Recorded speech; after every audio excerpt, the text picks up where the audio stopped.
እነዚህን ቃላቶች ካልተረዳችሁ ምናልባት የቴዲ አፍሮ አልበም አልገባችሁም ማለት ነው። የትኞቹ ናቸው ከድምጻዊ ቴዲ አፍሮ ኢትዮሪካ አልበም ውስጥ በበርካቶች ጥያቄ ግራ ያጋቡና በሙዚቃዎች መካከል የሚገኙ ቃላቶችን ወረናንተ ላስደምጣችሁ ከነትርጉማቸው። የዘፈኑ ርዕስ የማዕረግ ጥግ በሚለው ሙዚቃ ላይ ወይም አብራ ኗሪ ሲል በሰየመው ሙዚቃ ላይ ድምጻዊ ቴዲ አፍሮ መሳይ ሶላማጢስ የውበት ሩቅ ዳርቻ አንድ አርጎ ፈጠረሽ እስካይኖርሽ አቻ ይላል። ሶላማጢስ ምንድነው?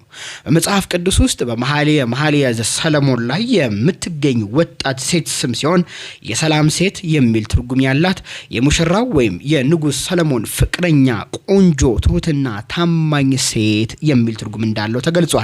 በሌላ ሙዚቃው ላይ ደግሞ ድምጻዊ ቴዲ አፍሮ የዘፈኑ ርዕስ ዝጸዳል ባለው ሙዚቃ ላይ ደግሞ የወንዙ ዳር ከአባይ ጎን የተገኘች ቶጳጽዮን ሲል ይገልጸዋል። ቶጳጽዮን የሚለው ቃል ምንድነው? በኢትዮጵያ የሚገኝ አረንጓዴ ቀለም ያለው የሚያብረቀርቅ የሚያበራ የአልባሳት ጌጥና ለነገስታት ዘውድ የሚያገለግል የከበረ እንቁ እንደማለት ነው። በሌላው ሙዚቃ ላይ ቴዲ አፍሮ የዘፈኑ ርዕስ ጀንበር በሚለው ሙዚቃ ላይ ሐላወቴ የልቤ ትርታ አመላክችኝ ሀቅ ያለው ቦታ ይላል ድምጻዊ ቴዲ አፍሮ። ሐላወቴ ምንድነው?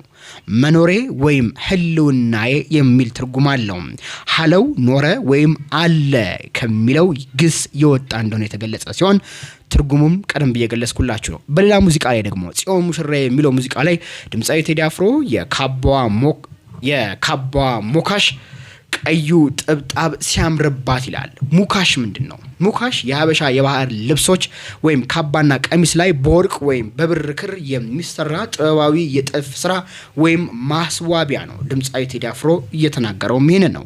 በሌላ ሙዚቃው ላይ የዘፈኑ ርዕስ መሬማ በሚለው ሙዚቃ ላይ እንዳፋር አፍሌታ የጠየመው ፊቴን ሌላው ቢቀር እንኳን እዩ ማንነቴን ይላል ድምጻዊ ቴዲ አፍሮ።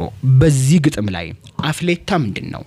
አፋር ውስጥ ለውሃ መያዣነት የሚጠቀሙበት ወይም የሚያገለግል ከፍየል ቆዳ የሚሰራ እንደሆነ ነው እየተገለጸው። በሌላው ሙዚቃ ላይ የዘፈኑ ርዕስ ሳም ነው በሚለው ሙዚቃ ላይ እመምነቴ እማማ ይላል ድምጻዊ ቴዲ አፍሮ። እመምነት ምንድነው?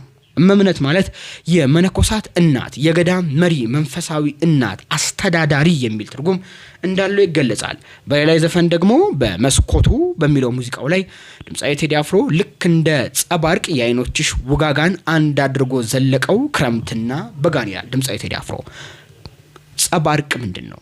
ማንጸባረቅ፣ መታየት፣ መገለጥ የሚል ትርጉም እንዳለውም ነው ድምጻዊ ቴዲ አፍሮ በዚህ